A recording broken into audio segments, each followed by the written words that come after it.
Fala galera, como é que vocês estão? Vocês estão bem? Vocês estão conseguindo estudar? Tá todo mundo levando bem essa época de pandemia? Parece que é eterna, né? Bom, espero que estejam todo mundo bem. Aqui é o Batella que tá falando com vocês, né? Hoje vocês não vão me ver, por motivos de quem não fez nenhuma cagada no cabelo nessa pandemia que atire a primeira pedra. Então, é melhor assim, né?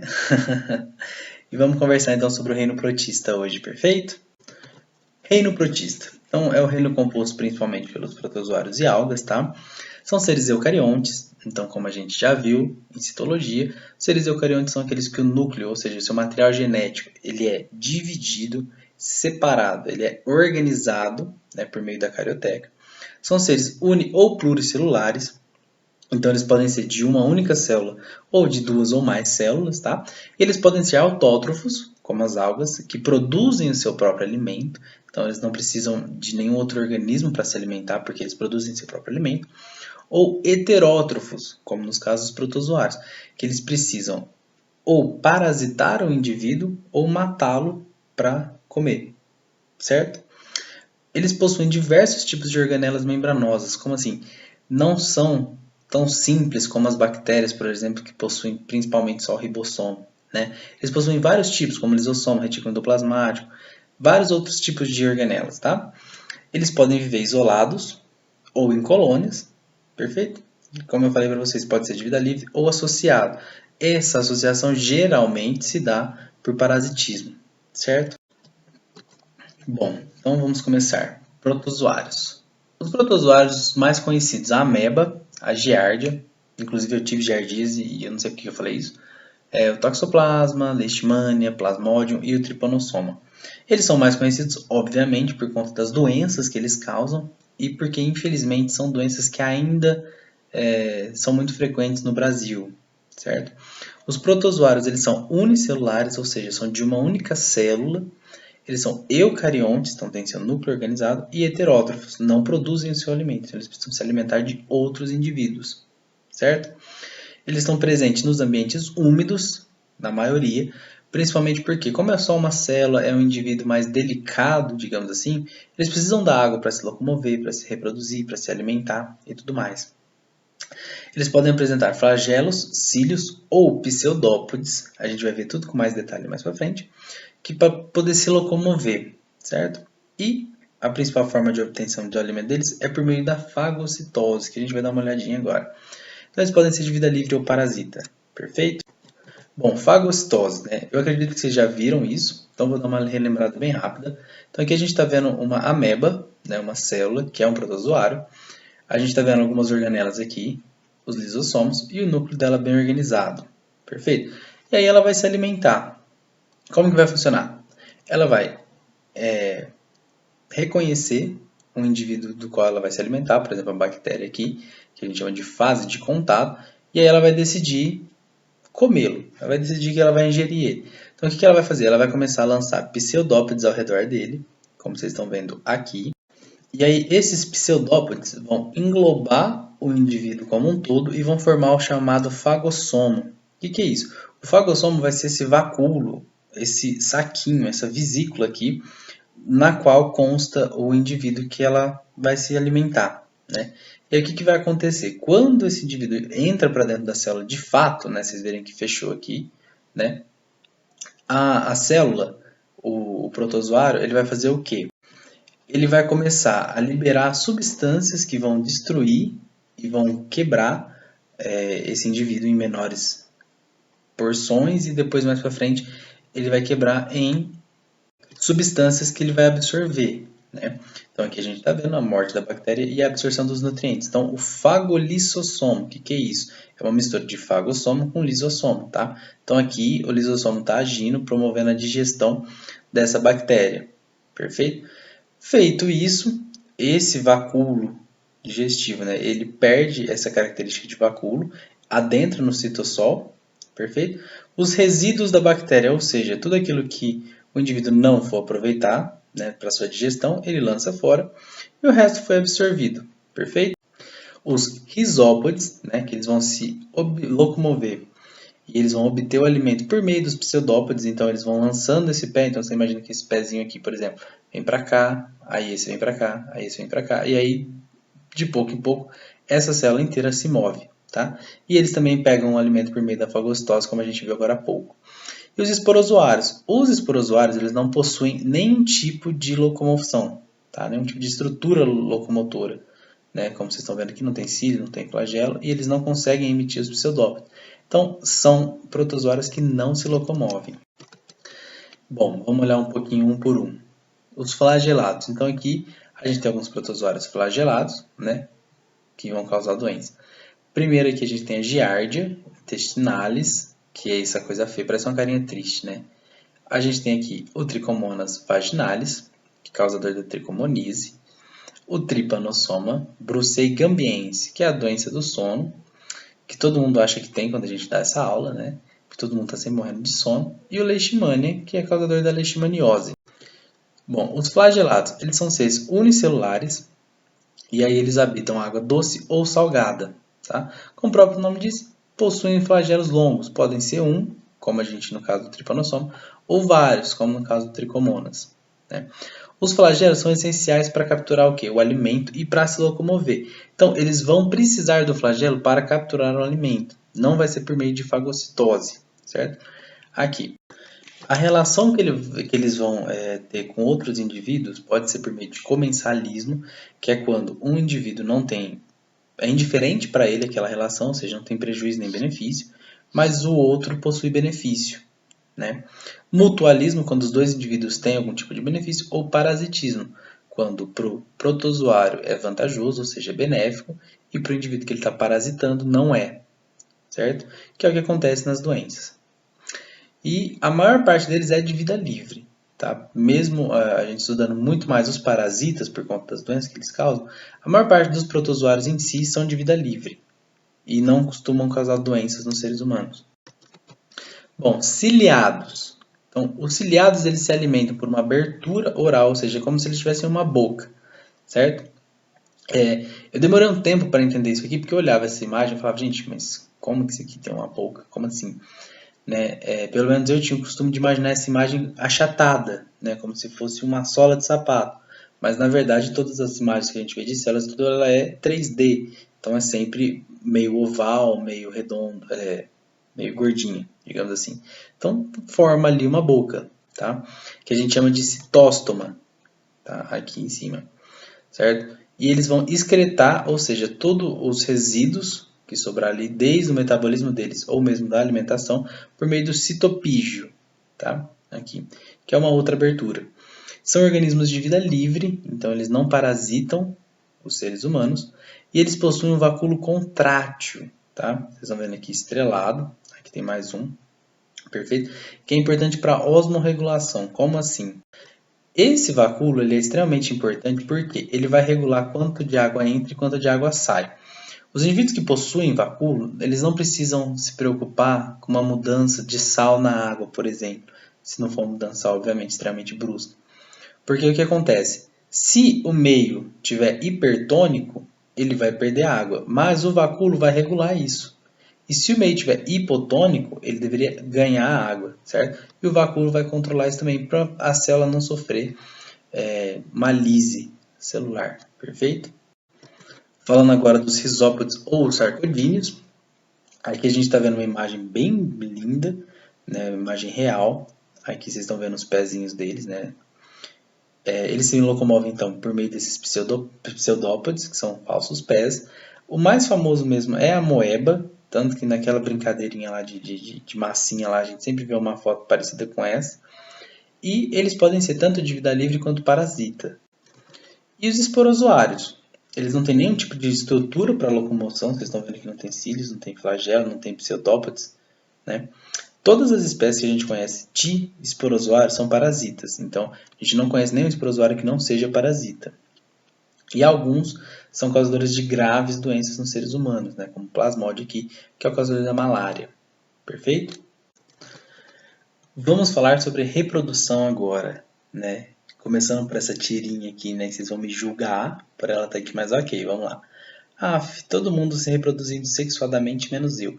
Para quem não lembra, né, a reprodução sexuada é aquela que tem a troca de material genético, né? A gente está vendo aqui um par de bactérias se reproduzindo sexuadamente. Talvez seja melhor dar um fim no estudo, disse a ameba. Obviamente eu não vou ler isso aqui, né? Porque vocês não vão rir da minha cara. Ah, joia, agora sou 2 vezes mais solitário. Então aqui nada mais é do que a representação da divisão binária, né? Que também é conhecida como cisparidade. O que acontece nessa divisão? Vocês já viram mitose e meiose, né? Então o indivíduo ele duplica seu material genético e algumas organelas, e aí por meio do centríolo, citoesqueleto e tudo mais, ele vai dividir o seu citoplasma, a sua membrana, e formar outro indivíduo idêntico a ele, certo? Alguns poucos protozoários se reproduzem sexuadamente, ou seja, por meio da conjugação tem a troca de material genético, mas é bem pouco, né? E vamos ressaltar a importância da reprodução sexuada justamente por conta dessa variabilidade genética, né? Que é extremamente importante para os indivíduos. Porque, como vocês viram no darwinismo e tudo mais, a variabilidade genética é extremamente importante para a evolução, né? Para os organismos conseguirem conquistar os ambientes, sobreviverem, né? E tudo mais. Reprodução assexuada versus sexuada. Então aqui a gente está vendo uma reprodução assexuada, né? Um organismo dando origem a outro organismo idêntico a ele. E aqui a gente vai ver um pouquinho da reprodução sexuada dentro dos protozoários. O macronúcleo ele é responsável principalmente pela reprodução assexuada, tá? E o metabolismo celular. E o micronúcleo é o responsável pela reprodução sexuada, certo? Então, indivíduos de sexos diferentes, por favor, não falem masculino nem feminino nem nada disso, tá? Que é totalmente diferente. Os micronúcleos, eles dividem-se por meio de meiose, então eles vão produzir aqui os gametas, certo? E vão originar 4 núcleos haploides, como a gente está vendo aqui. Ou seja, meiose, né? Fazendo 4 células. 3 dos micronúcleos, eles degeneram, eles morrem, tá? Ou seja, quando um já é funcional, os outros vão evoluir até desaparecer, certo? Esse micronúcleo que resta, ele vai fazer uma mitose, tá? Então vocês estão acompanhando. Era 1, virou 4, depois ficou 1, aí virou 2 de novo, certo? O que vai acontecer? Quando essas duas células parearem, ou seja, elas forem trocar o material genético, cada uma vai ter um par de gametas, haploides, certo? Então os conjugantes vão trocar esses micronúcleos e aí eles vão se unir, os micronúcleos vão se fundir e vão formar um núcleo diploide, ou seja, N com N e um núcleo 2N. Então aí os indivíduos se separam, certo? Os macronúcleos vão se degenerar, perfeito? E os micronúcleos diploides, agora 2N, vão se dividir por mitose e um desses micronúcleos vai se transformar no macronúcleo. Ficou meio confuso, né? Eu vou fazer uma revisãozinha rápida. Então a gente tem aqui um macronúcleo e um micronúcleo, perfeito? Aí os indivíduos vão se unir para fazer a troca de material genético. Os núcleos vão sofrer meiose, então o núcleo que era 2N vai virar N. E aí 3 vão degenerar, 3 vão desaparecer. Esse que sobrou vai fazer meiose para ficar 2. E aí ele troca 1 e fica com 1. Perfeito? Aí esses indivíduos vão se separar e aí eles ficaram com o quê? Com um núcleo diploide, 2N. Esse núcleo diploide, que é o micronúcleo, vai sofrer mitose, certo? Produzir uma célula igual a ele. Desses dois que restar, um vai se transformar no macronúcleo a partir de agora e o outro vai continuar sendo micronúcleo. Ok? Um pouquinho famosa, né, nesses tempos, porque um dos remédios que é usado no tratamento dela, que é a hidroxicloroquina, tá sempre numa dúvida se pode ou não pode usar, né, no tratamento para o Covid. Começando pela amebíase, né? A amebíase ela é causada pelo protozoário Entamoeba histolítica, certo? Que está presente principalmente aonde? Em água e alimentos crus contaminados. Por isso que é muito importante lavar bem os alimentos quando a gente come eles crus, tá? Ou cozinhar e ferventar eles, certo? Como que funciona? Então, a gente está vendo aqui a água e alguns alimentos que estão contaminados com os cistos da ameba. Quando a gente ingere esses alimentos, lá no intestino, o que vai acontecer? Esses cistos vão, entre aspas, explodir e vão liberar as amebas, né? Então aqui a gente está vendo as formas vegetativas dela, que são aquelas formas inativas que estavam ali esperando o momento ideal para poder se reproduzir, certo? E aí o que vai acontecer? Elas vão começar a lesar os vasos sanguíneos. Para quê? Para receber nutrientes e alimento para elas poderem crescer e se reproduzir, certo? Aqui a gente está vendo algumas hemácias. Está em laranja, né? Mas são as hemácias que foram mortas pela ameba. E E aí a ameba, ela pega e começa a crescer e se evoluir. E aí ela começa a parasitar o intestino do indivíduo, certo? E aí o que vai acontecer? Elas vão produzir um cisto, ou seja, algum grupo de formas vegetativas dela, envoltas por uma parede, que vai ser eliminado nas fezes. E aí essas fezes podem alcançar água e alimentos, e aí reinicia o ciclo. Doença de Chagas, né? Uma doença altamente famosa que costuma cair bastante nos vestibulares, né? Ela é causada pelo Trypanosoma cruzi, que é um protozoário flagelado. Aqui a gente está vendo as forminhas dele. Essas bolotinhas aqui são as hemácias, né? E essas coisas feias aqui são o tripanossoma. Então a gente está vendo aqui o tripanossoma e o flagelo. Um tripanossoma e seu flagelo. E por aí em diante, certo? Leishmaniose. A leishmaniose ela é uma doença causada pelo Leishmania brasiliensis, que é um protozoário flagelado, como a gente está vendo aqui na imagem. Ó. A gente vê o corpinho dele e o flagelo dele. Inclusive, ele tem um flagelo bem alongado. Né? Ele vai causar, então, a leishmania tegumentar, que a gente vê que o local da picada é a região mais afetada pelo protozoário. Vocês podem ver que ele causa uma necrose do tegumento, né, da pele e da região embaixo da pele.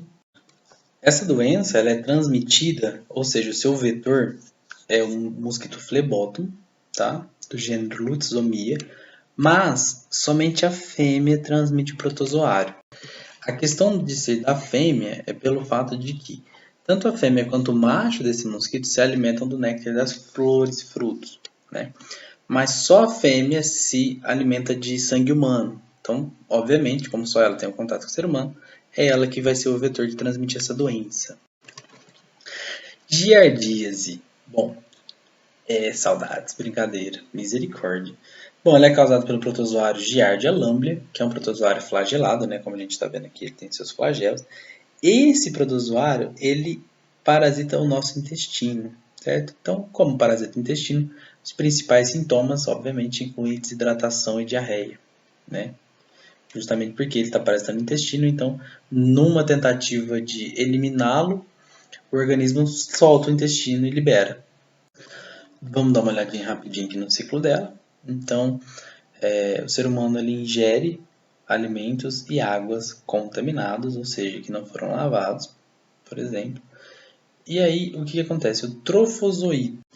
O que é trofozoito patela, pelo amor de Deus? Trofozoito é a fase adulta de um indivíduo unicelular. Então, toda vez que vocês ouvirem a palavra trofozoito, está se referindo a um ser unicelular que está na sua fase adulta, certo? Então, ele vai sair do cisto e vai entrar em atividade. Quando ele entra, então, no nosso intestino, ele vai fazer o quê? Ele vai começar a se reproduzir por fissão binária, cisparidade, bipartição, né? Ou seja, produzir indivíduos iguais a ele. Interessante é que nem todas as pessoas apresentam sintomas, tá? Então, às vezes as pessoas têm giardíase e nem se dão conta que tiveram, porque o organismo dela responde bem, certo? Bom, quando eles passam pelo cólon do nosso intestino, acontece o enquistamento. O que é enquistamento? Vai ser formado os cistos, certo? Então, aqui os cistos trofozoides são expelidos nas fezes e aí o que vai acontecer? Eles são enquistados, né? Justamente porque no meio ambiente, somente na forma de cisto que eles conseguem sobreviver. Eles reduzem sua atividade metabólica, então eles precisam de menos alimento. E eles estão prontos aqui justamente para sobreviver em situações diversas, né? Por exemplo, aqui eles sobrevivem por dias ou até semanas, mesmo na água gelada. E aí depois vai reiniciar o ciclo quando esses cistos forem ingeridos por um ser humano. Malária, né? Que como eu falei para vocês, num dos tratamentos, nos protocolos de tratamento da malária, inclui a hidroxicloroquina, que está em voga até hoje, porque muita gente defende seu uso, muita gente defende seu não uso. A malária ela é provocada por esporozoários. Lembra, esporozoário então? São aqueles protozoários que não possuem nenhuma forma de locomoção, tá? São esporos. Do gênero Plasmodium, certo? O parasita ele vai entrar no sangue nosso, a gente vai olhar ali no ciclo já já, e ele vai se instalar em diversos órgãos, então no fígado e no baço principalmente, que aí a gente vai ter uma esplenomegalia, que é um aumento do baço, e uma hepatomegalia, que é um aumento do fígado, certo? Bom, ele é transmitido pela picada da fêmea do mosquito anófilo. E aqui, por que a fêmea e não o macho? Pela mesma razão. A fêmea, só ela se alimenta de sangue humano, né? O macho não se alimenta de sangue humano. Então, obviamente, que vai ser a fêmea que vai transmitir. A malária, ela é caracterizada principalmente por causar febres altas, né? E febres intermitentes. Perfeito?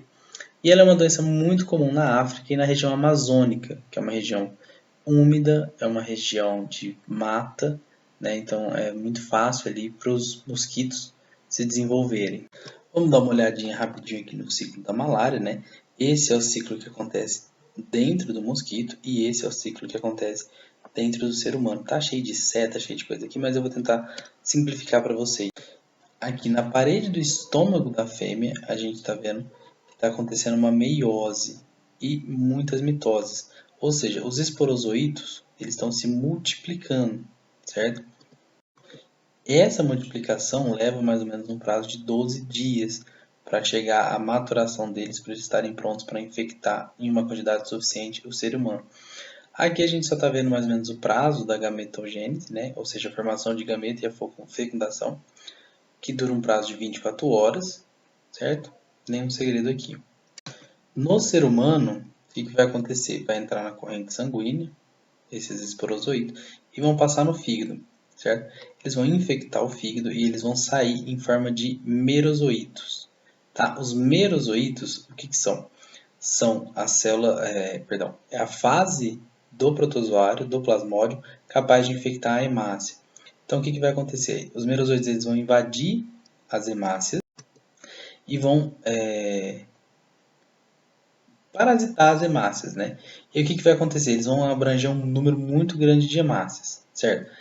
De repente, quando vencer o tempo do ciclo deles, por isso que vai de plasmódio a plasmódio, vou mostrar para vocês daqui a pouco, a hora que explodir essas hemácias, explode de uma vez. E aí libera os merozoítos, né? Que vão entrar na corrente sanguínea em forma de gameta para poder entrar no ciclo no mosquito e ao mesmo tempo libera muita toxina. Essas toxinas são as causadoras da febre.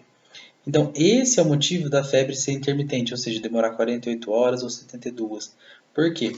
Que vai ser o prazo em que o parasita vai demorar para explodir essas hemácias, ok? Vamos dar uma olhadinha. Então, nos tipos de malária, a gente vai ter a malária causada pelo Plasmodium vivax, que ele causa uma febre terçã benigna. Então, terçã ela vai aparecer de 48 em 48 horas. Temos a malária também causada pelo Plasmodium falciparum, né, que vai gerar uma febre terçã também, ou seja, de 48 em 48 horas, porém ela é maligna, tá? É uma febre que causa muito mais problemas. E temos o tipo causado pelo Plasmodium malariae, certo? Que é uma febre quartã, ou seja, aparece 72 e 72 horas. Ou seja, como está vendo aqui no exemplo que travou, não sei porquê, de 72 em 72 horas vai ter essa explosão da hemácia, liberando várias toxinas e vai liberar aqui os gametas, que vão ser devolvidos, né, para dentro de uma fêmea, que vai reiniciar o ciclo. Perfeito? E o Pneumocystis carinii, ele é um agente que ele se aproveita, né, de situações de baixa imunidade, por exemplo, pacientes HIV positivo, e causa principalmente a pneumonia, certo? Então, nossa resposta é a letra A, Trypanosoma cruzi. Exercício 3. São doenças causadas por protozoários flagelados. Vamos lá, vamos lembrar das fotinhas dos protozoários. Amebise, doença de Chagas, leishmaniose tegumentar, tricomonise e malária. A amebise, como a gente viu, ela é causada por um risópode, né? Tanto que vocês lembram daquelas imagenzinhas lá das ameba de brinquedo lá, tipo aquele slime, né, que fala, aqueles pseudopés que a gente consegue ver. Doença de Chagas, como a gente viu, é um protozoário flagelado, né? A gente viu aquela fotinha aqui no canto, mostrando ele com algumas hemácias. Leishmaniose tegumentar, que é também conhecido como úlcera de Bauru, é causada por um protozoário flagelado, né? A imagem estava aqui, que a gente viu ele lá. Tricomoníase, a gente não chegou a ver a doença em específico, mas naquela imagem que eu mostrei sobre a classificação, a gente viu que ele era um flagelado também. E a malária é causada por um protozoário esporozoíto, Lembra desse nome? Então, ele é um esporozoário, perfeito? Então, ele não tem nenhum tipo de locomoção, então ele não pode ser flagelado. Então, a gente fica com correta 2, 3 e 4, alternativa C.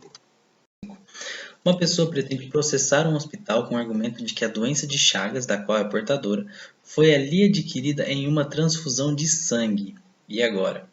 A acusação não procede, pois a doença de Chagas é causada por um verme plateuminto que se adquire em lagoas. Não, é um verme, como a gente viu. Então a gente exclui. Não procede, pois a doença de Chagas é causada por um protozoário transmitido pela picada de mosquitos. Daqui para frente, tá certo, a doença de Chagas é um protozoário transmitido pela picada de mosquito. E aí a gente vai ver se essa acusação procede ou não. Não procede porque ela resulta de uma má formação cardíaca congênita, tá errado. Procede porque a doença de Chagas é causada por um protozoário que vive no sangue e órgãos internos. Então, aqui está correto. Ela é causada por um protozoário que vive no sangue e órgãos internos. Não é causada por vírus, então a gente exclui a letra E. Então, aqui a gente tem a letra B e a letra D, certo? Onde que agora eu quero chegar? A pessoa, ela está querendo processar porque ela disse que ela pegou Chagas numa transfusão de sangue, certo? É possível isso? E a resposta é sim, é possível. Porque como o protozoário está no sangue nosso, né, ele invade o sangue e os órgãos internos, ele pode ser passado por uma transfusão de sangue. Assim como a gente já viu casos de até suco de açaí transmitir, né? Porque amassa o bicho junto com o suco, a pessoa ingere. Então a gente fica com a resposta letra D. Perfeito? Nossa, eu falo perfeito toda hora, né, gente? Desculpa. Bom, vamos lá. Exercício 6. Em março de 2005 foi constatado um surto da doença de Chagas. Doença de Chagas é o que mais vem nos vestibulares de protozoário, tá? Na região litorânea de Santa Catarina, atingindo 25 pessoas e resultando em 3 mortes. Esse fato, totalmente inesperado para uma única área não endêmica da doença, dificultou inicialmente o diagnóstico por parte dos profissionais. Ou seja, se não é uma doença que costuma aparecer, você não vai suspeitar ela logo de cara. Perfeito? Tendo grande repercussão em todo o país. A constatação da infecção natural pelo Trypanosoma cruzi em um gambá e em vários exemplares de triatomíneos, que são esses triatomíneos, né? É a classe dos insetos que infectam, certo? Perfeito. Confirmou a existência de um ciclo de transmissão. E a pergunta, sobre a origem, transmissão, aspecto clínico, diagnóstico e tratamento, é correto afirmar que... Gente, aqui é a dica que eu sempre dou. Sempre que vocês forem ver uma questão de vestibular, principalmente Enem, ela costuma ter um texto gigante. E aí quando você olha a pergunta, não tem nada a ver com o texto. Então eu sempre recomendo vocês começarem a resolver uma questão de vestibular lendo essa pergunta, né? E lendo as alternativas. Por quê? Porque às vezes você consegue responder só por aqui e não precisa do texto, então você ganha tempo. Ou quando você precisa do texto, pelo menos você já volta para o texto sabendo o que o texto está pedindo, né? Qual que é a pergunta daquela questão, e tendo uma ideia das respostas possíveis. Então vamos começar aqui de baixo. O tratamento mais eficaz da doença de Chagas baseia-se na aplicação de antibióticos potentes. Falso, tá? Os antibióticos eles são usados para tratar doenças por bactéria, então tá errado. As formas mais comuns de transmissão da doença são contato com fluidos orgânicos de doentes e ingestão de alimento contaminado. Como eu falei para vocês a questão do açaí, então a gente pode ter uma contaminação por um alimento contaminado.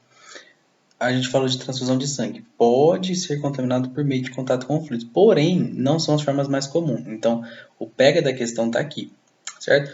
Os hospedeiros intermediários do Trypanosoma cruzi podem ser tanto vertebrados como invertebrados. Também está falsa. Os hospedeiros intermediários são o Trypanosoma cruzi, então eles são invertebrados sempre, tá? E o hospedeiro definitivo, que é o homem, é o vertebrado. Então nossas 3 questões estão erradas, a gente já tem a alternativa certa, mas nós vamos dar uma olhadinha nela. Em geral, a doença tem 2 etapas distintas no homem. Perfeito. A fase inicial, aguda, caracterizada por elevada parasitemia. O que é isso? Esse sufixo aqui, emia, significa no sangue. Então a gente tem muito parasita no sangue. Perfeito. Eles entram, invadem, começam a se reproduzir loucamente e causam um estado febril da infecção. Depois, o que vai acontecer? A gente vai entrar na fase crônica, que vai diminuir o número de parasitas circulantes. Por quê? Eles vão começar a se alojar nos órgãos, no fígado, no baço, no coração, certo? Então a gente diminui o número de parasitas no sangue e aumenta o número de parasitas nos órgãos, perfeito? Que vai dar essa fase inicial e fase crônica. Portanto, resposta número 1. 7. Em uma aula de zoologia, o professor perguntou qual seria a correspondência possível entre os órgãos de animais superiores e as organelas dos protistas. Ou seja, o professor queria comparar as organelas que os protistas têm, né, que são seres unicelulares mais simples, com os órgãos dos animais superiores, como, por exemplo, os seres humanos. Bom, eu vou adiantar aqui. A gente viu citóstoma, tá? Vocês lembram que era aquele buraco que eu falei para vocês, que seria como se fosse a boca, ali a entrada de alimento dos protozoários. E o citopígio, que era o ânus, aquele buraquinho menor que tinha, que é onde elimina os resíduos, perfeito? O próprio nome aqui já diz pra gente, né? Vacúolo digestivo, ele corresponde ao estômago, porque é onde ocorre a digestão dos alimentos dos indivíduos que eles englobam ali, e tudo que eles vão comer vai passar pelo vacúolo digestivo, que é onde vai separar em porções menores e em alguns nutrientes, que é onde eles vão absorver. Portanto, o vacúolo digestivo corresponde ao estômago, o citóstomo à boca e o citopígio ao ânus. Então a gente fica com a letra A. Exercício 8. Bom, como eu falei para vocês, né, a gente pula o texto, a gente olha aqui embaixo. Essas crises periódicas ocorrem em razão da... Então a gente já está sabendo que a pergunta quer falar sobre crise periódica e a gente já viu que é plasmódia. Então a gente já sabe que ela vai perguntar sobre as crises na malária. Então aqui a gente já poderia pegar e responder aqui numa boa. Mas vamos dar uma olhadinha no exercício. Então aqui a gente vai ter um texto de Sagarana. Nesse texto aqui está falando, olha, que ele não consegue passar um dia sem tremer, Baço tem comédia, bichinho maldoso, soltando enxame de sangue em dias alternados. Então essa aqui é uma maneira mais poética de falar da malária. O texto de João Guimarães Rosa descreve as manifestações das crises paroxísticas da malária em seu personagem. Caracterizam por febre alta, calafrios, sudorese intensa e tremores, com intervalos de 48 horas, febre terçã, ou 72 horas, febre quartã, dependendo da espécie do plasmódio. Exercício 9.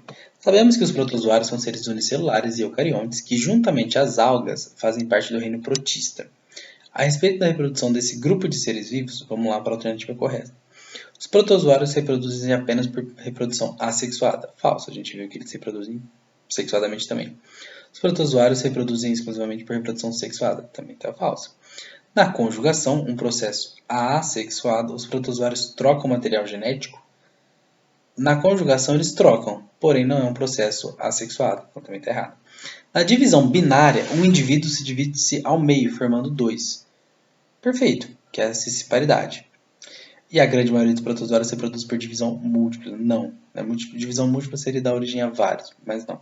A maioria deles é por divisão binária, portanto a gente fica com a letra D.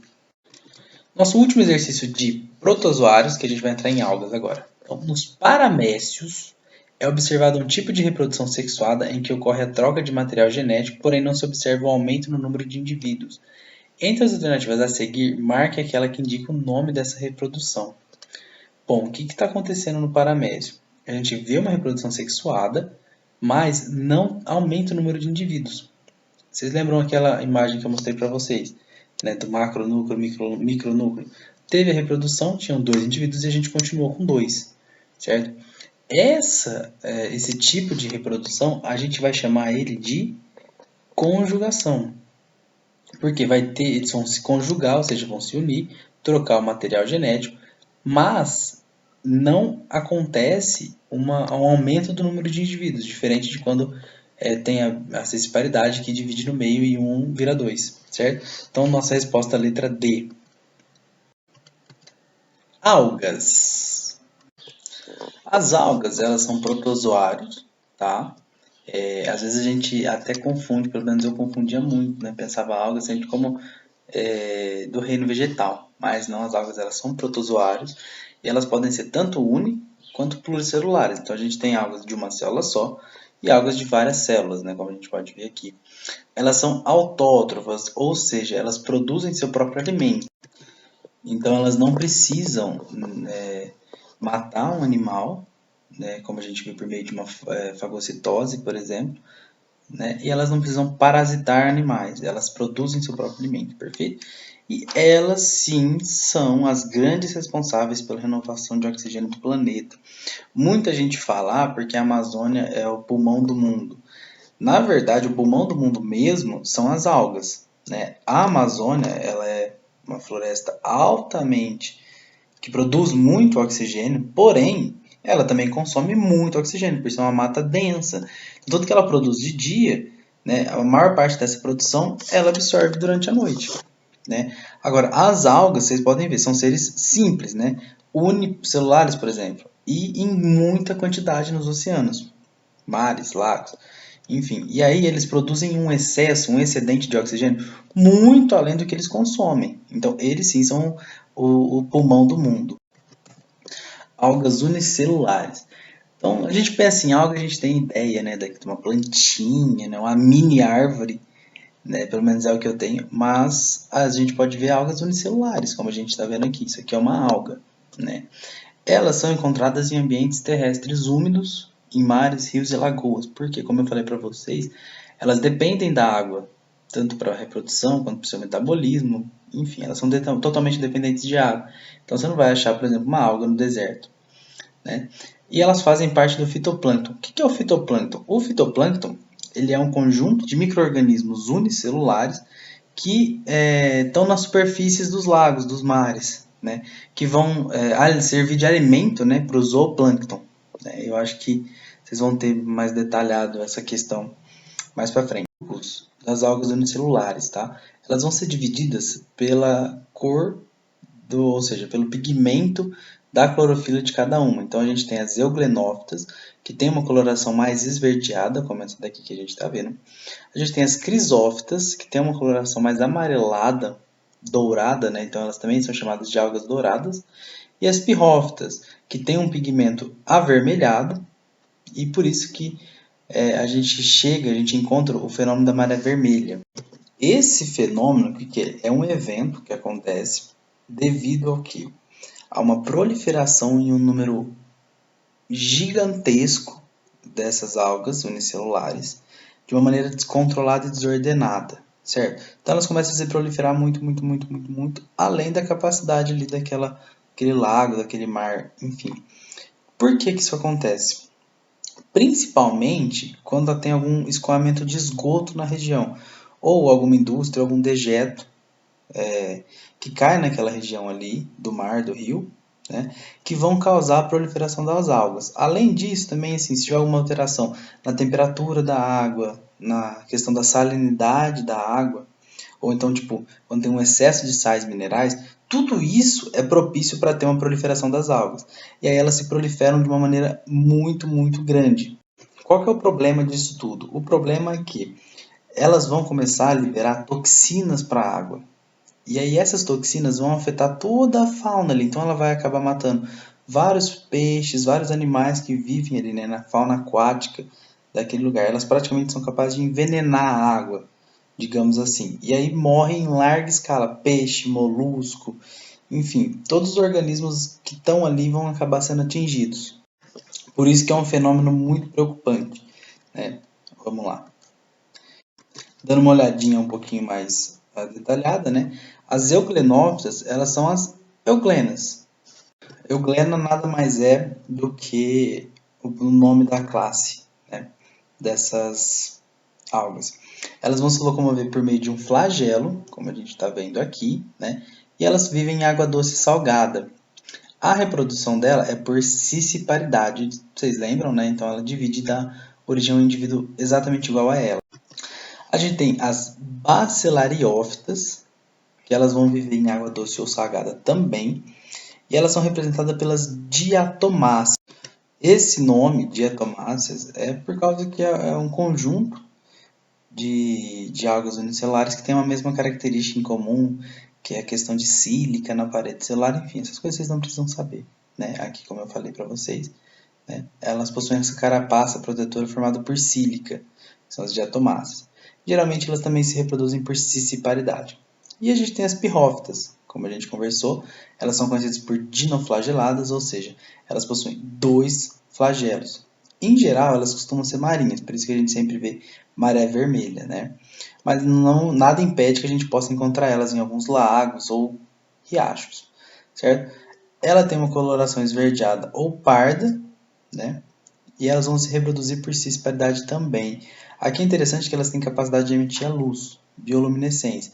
Se vocês jogarem no Google, por exemplo, bioluminescência, algas, vocês vão ver algumas imagens bem interessantes de noite, assim, que o lago fica iluminado por conta dessas algas. Aliás, eu acho que no próximo slide tem, quer ver? Aqui. Essa imagem que para mim é a mais linda, né? É lá na China. Só que essas aqui são tóxicas, então a gente não pode entrar, não pode ter contato com essas algas, né? Essas aqui são aqui na América Latina, e se eu não me engano, essa daqui é no sul do Brasil, lá em Santa Catarina, certo? É muito lindo para mim, parece assim, você olha, parece que é Photoshop, né? Mas é real. Mas a maioria dessas algas bioluminescentes, elas costumam ser tóxicas. Então, assim, a gente tem que tomar muito. Mas como aqui em Minas a gente não tem mar, né? Então tá tranquilo. Algas pluricelulares. As principais espécies de algas pluricelulares, elas são marinhas, tá? Claro, isso não impede de a gente encontrar em outros locais, mas as principais, as mais conhecidas, mais utilizadas pelos seres humanos são marinhas. Elas lembram muito planta, então por muito tempo elas foram classificadas no reino Plantae, né? Tanto que se a gente olhar aqui, vocês vão ver em botânica mais pra frente, que ela lembra bastante uma briófita. Assim, você olha aqui, parece muito que você está vendo aqui um monte de planta, né? Elas são divididas em três grupos. Tá? As algas verdes, que são as clorófitas, por conta da clorofila. As algas pardas, que são as feófitas, e as algas vermelhas, rodófitas. Então aqui vai ser diferente o pigmento, né, de cada uma. Olha que coisa mais linda. Bom, clorófitas, elas são as chamadas algas verdes, né, por conta da clorofila. Elas são espécies marinhas e dulcícolas. Então, como eu falei para vocês, a gente consegue achar em água doce também. Tá? Essa cor verde, então, é graças ao pigmento clorofila que tem nas suas células, que é por meio que eles vão fazer a fotossíntese, né? E algumas dessas espécies são consumidas pelos seres humanos, ou seja, são espécies comestíveis. As rodófitas principalmente, tá? Aqui, quem gosta de um japa, aquela caça que fica em volta do sushi, do hot roll, enfim, que é o nori, ou nori, ou nori, não sei como que fala, é uma espécie de alga rodófita, né? Que são as algas vermelhas, que pode ser azul ou rosa. Se você pensar no sushi, não é muito bem nessa cor, mas é porque são todas trabalhadas e, enfim, passa por um longo processo industrial. Mas então as rodófitas são aquelas algas que a gente come no sushi, tá? Elas são macroscópicas, ou seja, dá pra gente ver com o nosso próprio olho e predominam em ambientes marinhos. E as feófitas, que são algas macroscópicas também, exclusivamente marinhas praticamente. São poucas as espécies que estão fora do mar, né? Elas são as algas pardas, que a gente costuma ouvir também esse termo para elas, né? Elas servem principalmente como adubo, tá? Por quê? Porque elas são ricas em minerais. Então, assim, elas são utilizadas em grande escala na agroindústria, justamente por causa disso. Porque elas são ricas em minerais, então elas conseguem nutrir o solo onde vai ser plantado, né? E elas também podem ser usadas diretamente como fonte de alimento. Vamos passar para os exercícios então, né? Parte gostosa da aula. Bom, responder a questão com base nas afirmações abaixo sobre as algas verdes do grupo clorófita, como a gente acabou de ver. São organismos autotróficos que possuem clorofila A e B. Então, as algas são autotróficos, como a gente já viu, e como a gente está falando das algas verdes, ou seja, das clorófitas, elas possuem clorofila A e B, que são os dois tipos de clorofila verde. Perfeito. É o amido. A gente costuma pensar, né? O amido, ele é a substância de reserva das plantas, né? Tanto que a gente vê amido de milho, amido de não sei o que, né? Então, aqui, o que acontece? Nas algas, a substância de reserva vai ser o amido, só que não vai ser aquele amido completo, né? É o que a gente chama de paramido, se eu não me engano, que vai ser estocado em plastos, né? Então, em pequenas organelas. Então, sim, o amido ele é substância de reserva, né? A maioria é aquática, perfeito, como eu falei para vocês, elas precisam da água para se reproduzir, para sobreviver. Todas são unicelulares? Não, né? Como a gente já viu, tem vários exemplares pluricelulares. E as algas marrons e vermelhas não são seus parentes mais próximos. Os parentes mais próximos do grupo clorófita mesmo são os vegetais superiores, ou seja, as briófitas e os outros vegetais. Tá? Dessa forma, essa alternativa aqui também está verdadeira. Portanto, a gente fica com a letra D. Perfeito? 12. Pode-se afirmar que o fitoplâncton, então vocês lembram que o fitoplâncton são os organismos unicelulares, produtores de alimento, ou seja, autótrofos. Então vamos lá. É constituído por organismos heterótrofos. Está errado. Representa a comunidade dos produtores do plâncton. Perfeito, porque são os produtores, né? São as algas principalmente, que são as produtoras de alimento mesmo por meio da fotossíntese. Então está correto. Não depende da presença de luz. Se elas vão produzir por meio de fotossíntese, elas precisam da luz. Né? Representa a comunidade dos consumidores? Não, a gente viu que representa dos produtores. Representado por organismos que se deslocam ativamente? Não. As algas, elas não produzem movimento ativo para se locomover. Elas literalmente vão conforme a onda, né? Então, essa aqui também está errada, portanto, a gente fica com a alternativa letra B, de bola. Reino Fungi, nosso último tema de hoje. Características gerais. Os fungos, então, eles são organismos eucariontes, ou seja, por meio da carioteca, eles têm um núcleo bem dividido, bem organizado, né, separado. Então, seu material genético está concentrado dentro da carioteca, perfeito? Eles possuem organelas membranosas bem numerosas, eles têm bastante organelas nas suas células, e eles possuem parede celular. E essa parede celular dos fungos ela é dura e rígida. Tá? E vocês vão ver mais para frente a importância dessa parede celular. O carboidrato mais importante que a gente vai ter nos fungos é a quitina, que eu acho que vocês vão ver mais para frente, o famoso exoesqueleto de quitina, né? Dos artrópodes, é a mesma quitina que tem aqui nos fungos.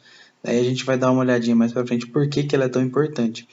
E é interessante dos fungos é que a principal reserva energética deles, ou seja, a principal fonte deles de carboidrato não vai ser o amido, tá? Vai ser o glicogênio, assim como acontece na gente, nos seres humanos, né? Que a gente armazena o glicogênio no nosso fígado.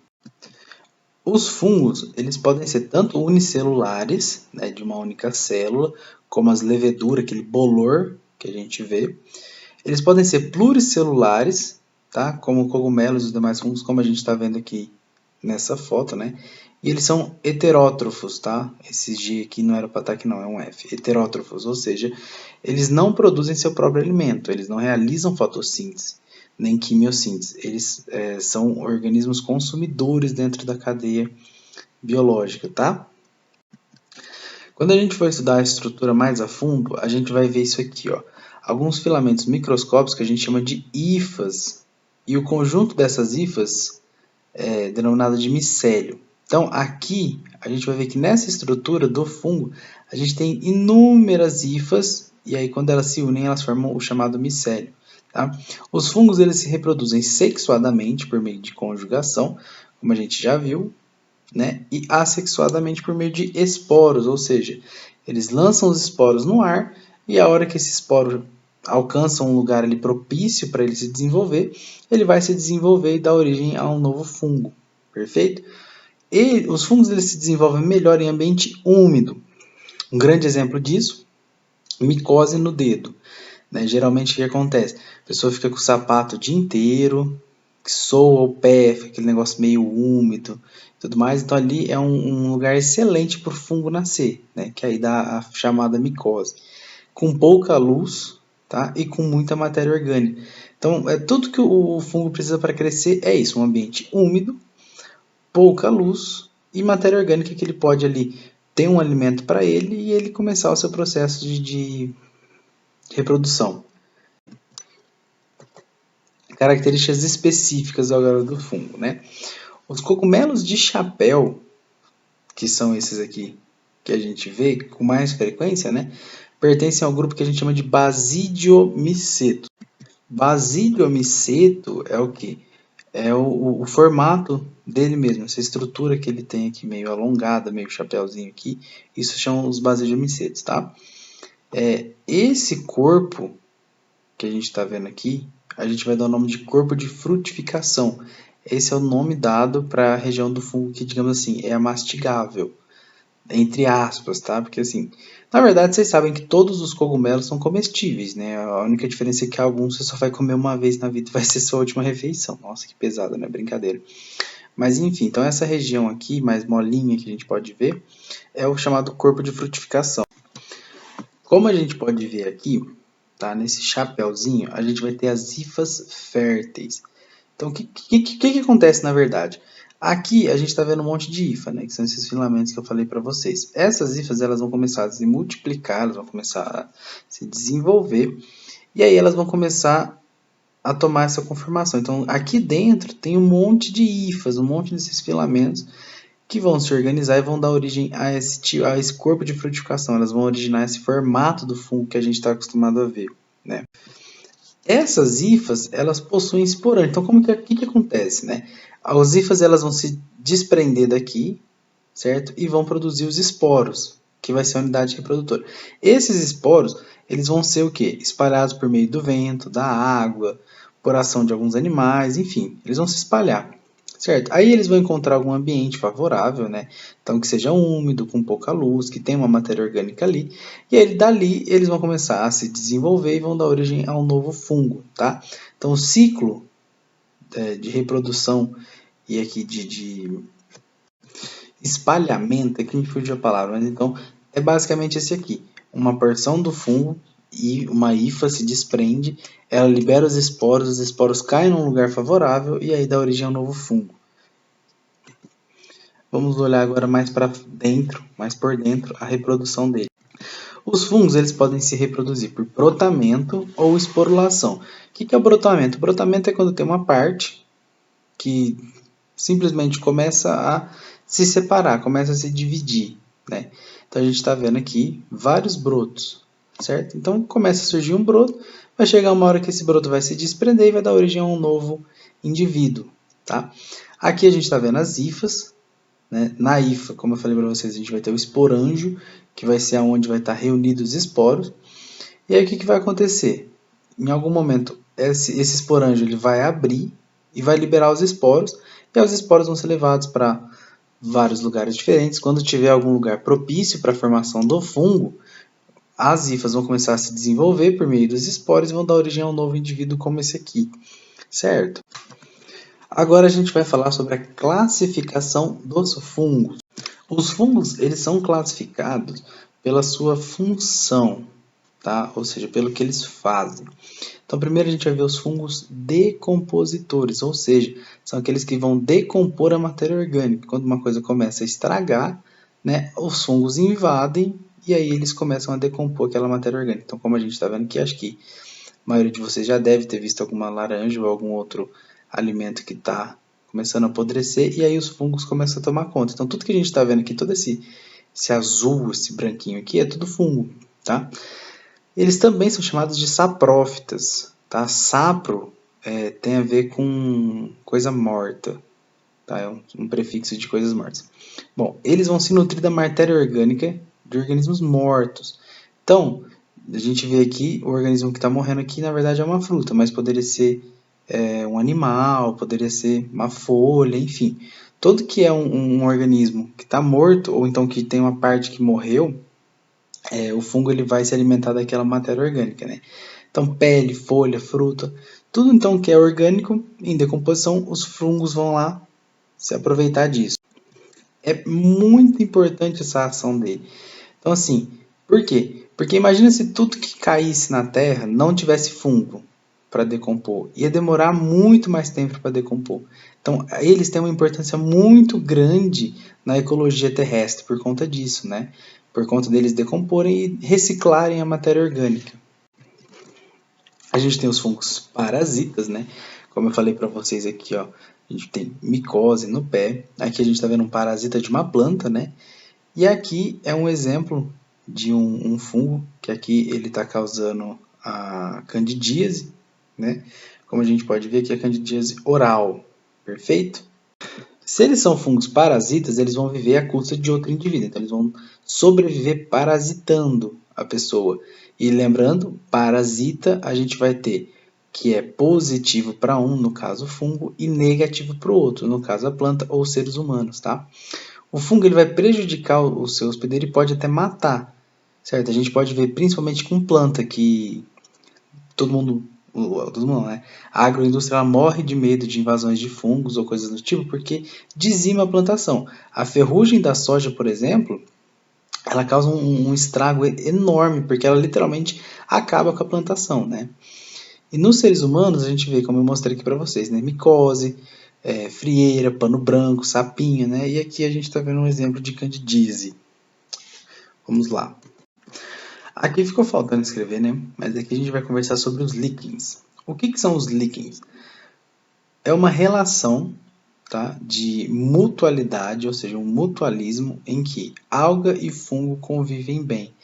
E aí a gente vê isso aqui, acho que todo mundo já viu isso aqui numa casca de árvore, alguma coisa nesse sentido, né? O que acontece? É uma relação de mutualismo porque um não vive sem o outro. Você não consegue ver crescer numa árvore alga e não consegue ver crescer numa árvore fungo. Agora, os líquens eles facilmente crescem aqui. Por quê? As hifas do fungo, elas são mais longas, elas são grandes e aí elas conseguem puxar a água da chuva, tá? Que vai ficar aprisionada aqui. E com isso, as algas conseguem sobreviver, elas fazem a fotossíntese, produzem o alimento e o fungo se apropria de parte desse alimento. Né? Então tem um mutualismo aqui, uma não vive sem a outra e as duas se ajudam de uma maneira que é imprescindível para a vida delas. Micorrizas. O que são micorrizas? Micorrizas também são associações mutualísticas, ou seja, que um não vive sem o outro, tá? E vai acontecer entre o fungo, as hifas do fungo, tá?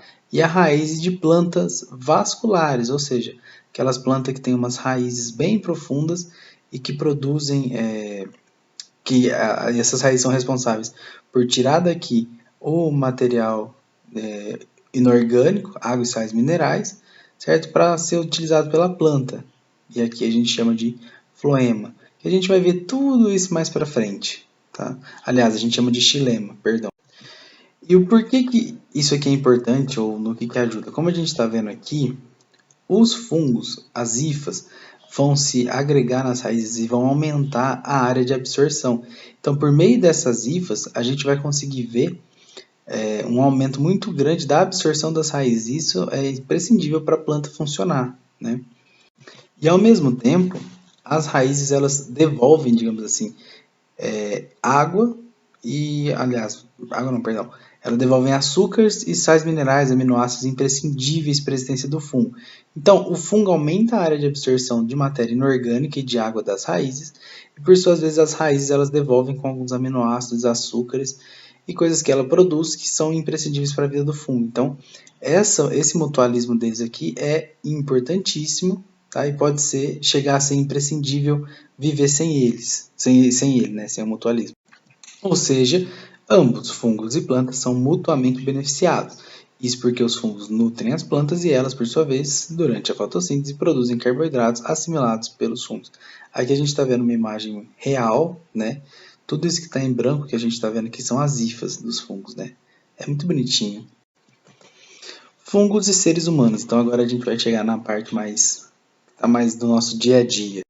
Alguns grupos de fungos eles têm uma importância muito grande para a gente, tá?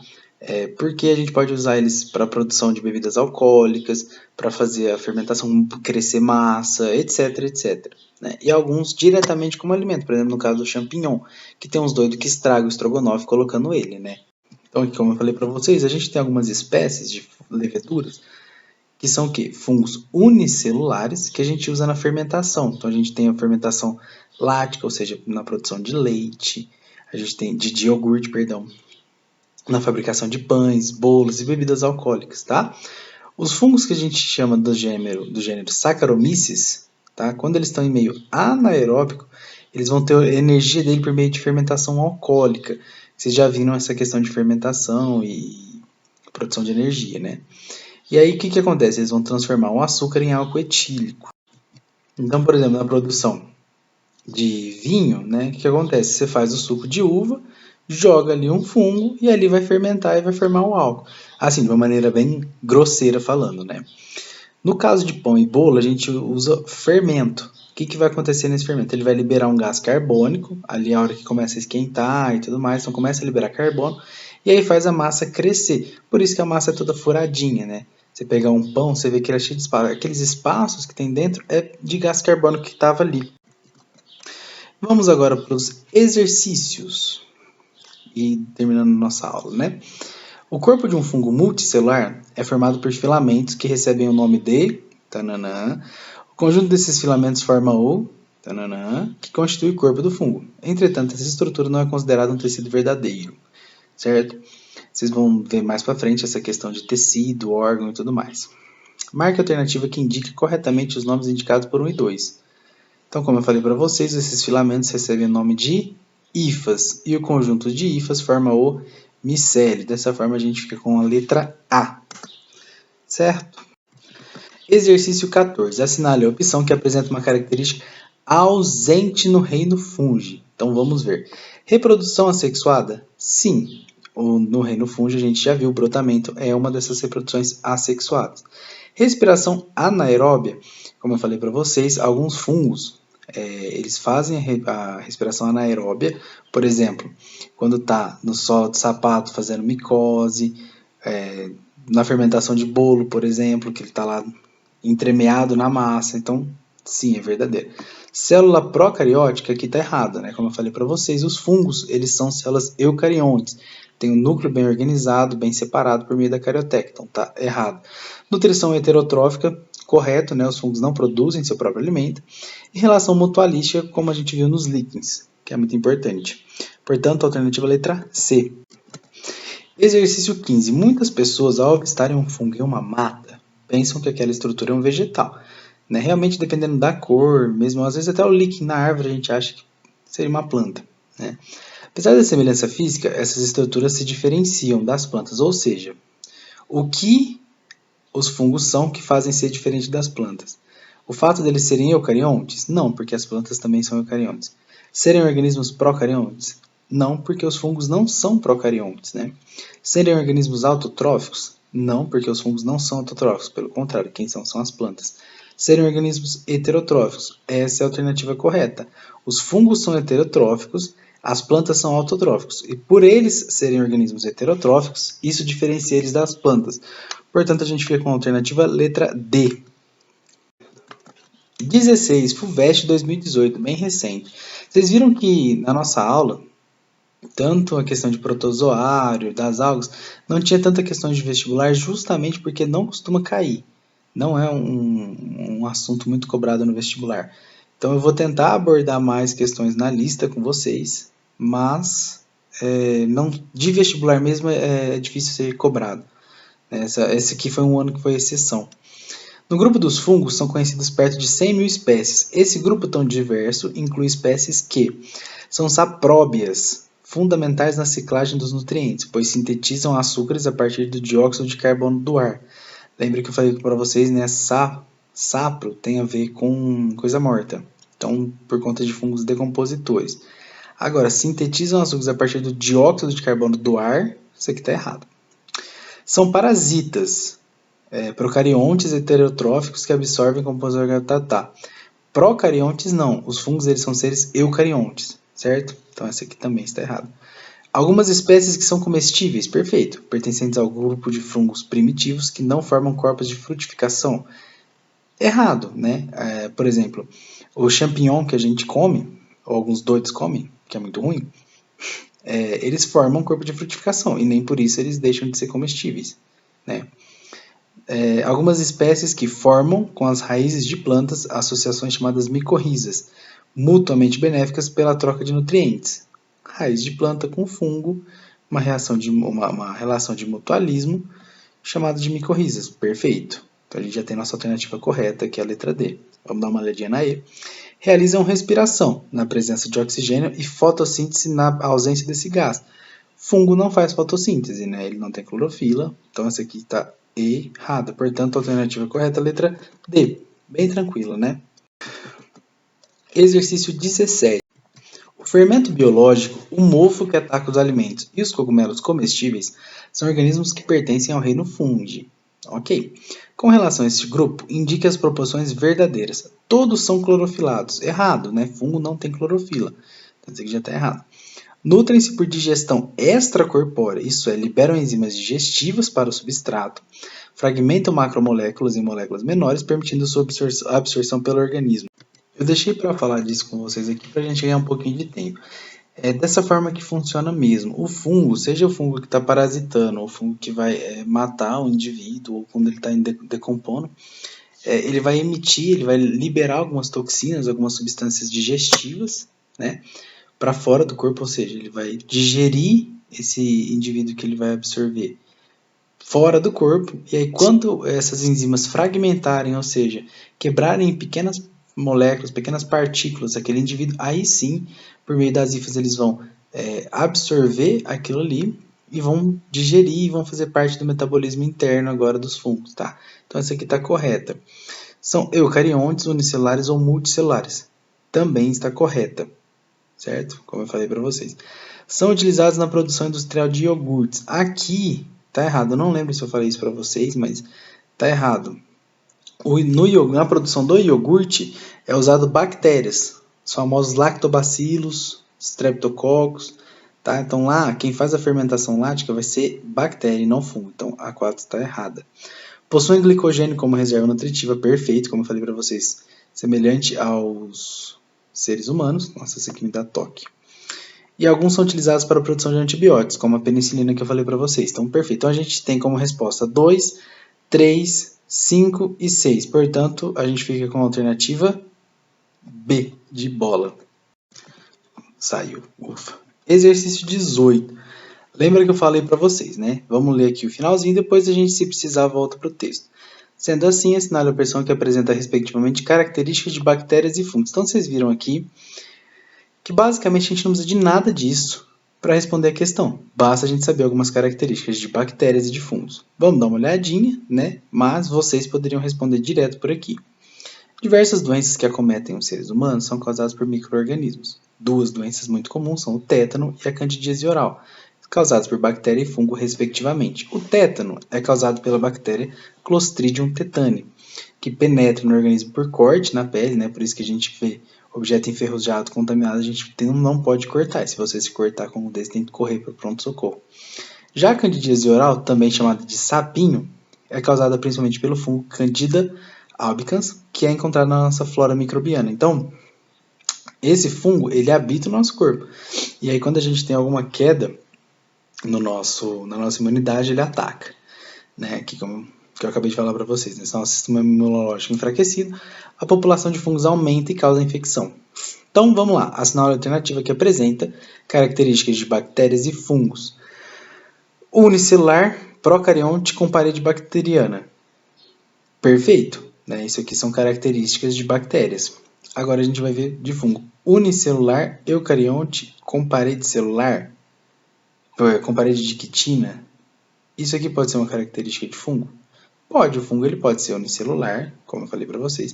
São seres eucariontes e a parede dele é de quitina. Portanto, a gente fica com a alternativa letra A.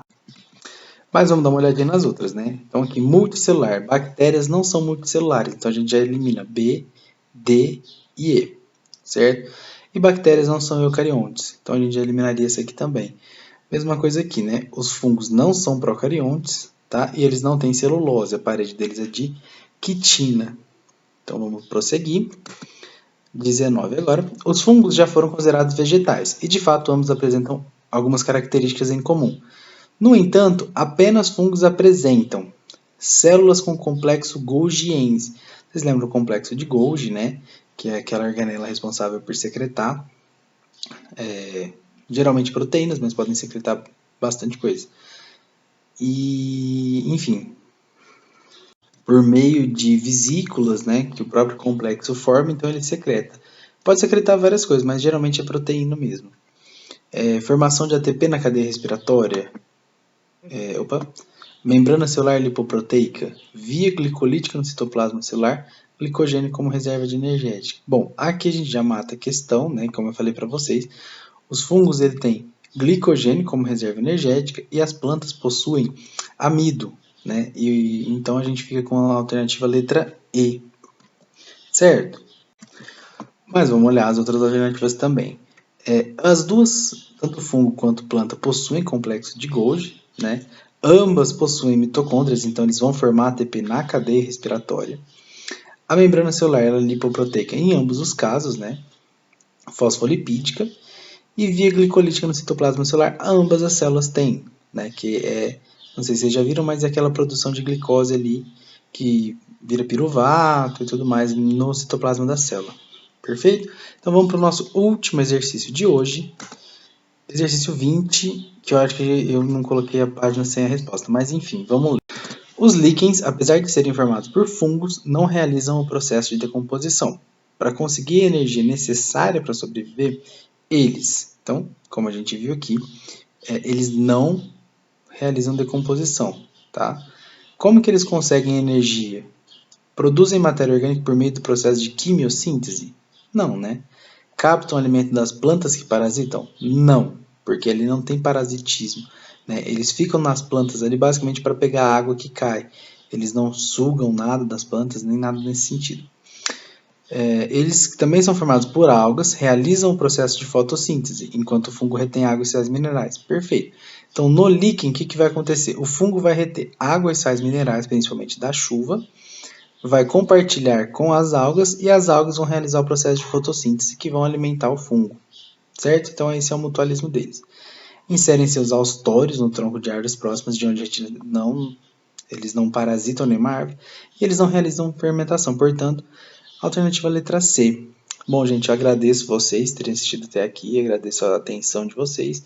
Qualquer dúvida vocês podem me chamar. Espero que vocês tenham mais uma semana ótima de estudos. Fiquem com Deus e até mais. Tchau, tchau.